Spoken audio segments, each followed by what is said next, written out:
বাংলাদেশ চলচ্চিত্র শিল্পী সমিতির 2024 থেকে 26 মেয়াদী নির্বাচনের সভাপতি পদে মিশা সওদাগর এবং সাধারণ সম্পাদক পদে জয়ী হয়েছেন মনোয়ার হোসেন ডিপজল। মিশা সওদাগর ভোট পেয়েছেন 265টি। অন্যদিকে মাহমুদ কলি 170 ভোট পেয়ে পরাজিত হয়েছেন।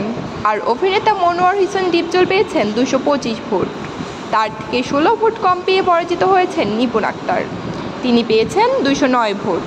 শনিবার সকালে শিল্পী সমিতি নির্বাচনের ফল ঘোষণা করেন প্রধান নির্বাচন কমিশনার খুরশেদ আলম খসরু। এদিকে সহ সভাপতি পদে জয়ী হয়েছেন মাসুম পারভেজ রুবেল, তিনি পেয়েছেন 231 ভোট ও ডিএ তায়েব, তিনি পেয়েছেন 234 ভোট। সহ সাধারণ সম্পাদক আরমান, তিনি পেয়েছেন 237 ভোট। সাংগঠনিক সম্পাদক জয় চৌধুরী, তিনি পেয়েছেন 255 ভোট।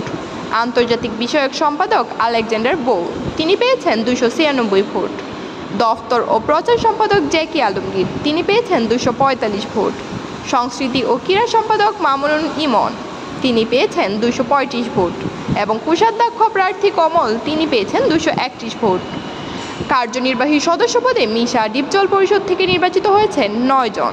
তারা হলেন সুচরিতা, তিনি পেয়েছেন 228 ভোট। রোজিনা, তিনি পেয়েছেন 243 ভোট। আলিরাজ, তিনি পেয়েছেন 239 ভোট। সুব্রত দিলারা ইয়াসমিন, তিনি পেয়েছেন 218 ভোট। শাহনূর, তিনি পেয়েছেন 245 ভোট। নানা শাহ, তিনি পেয়েছেন 210 ভোট। রত্না কবির, তিনি পেয়েছেন 263 ভোট ও চুন্নু, তিনি পেয়েছেন 248 ভোট। পল্লী নিপুণ পরিষদ থেকে রিয়ানা পারভিন পলি, তিনি পেয়েছেন 220 ভোট ও সনি রহমান, তিনি পেয়েছেন 230 ভোট।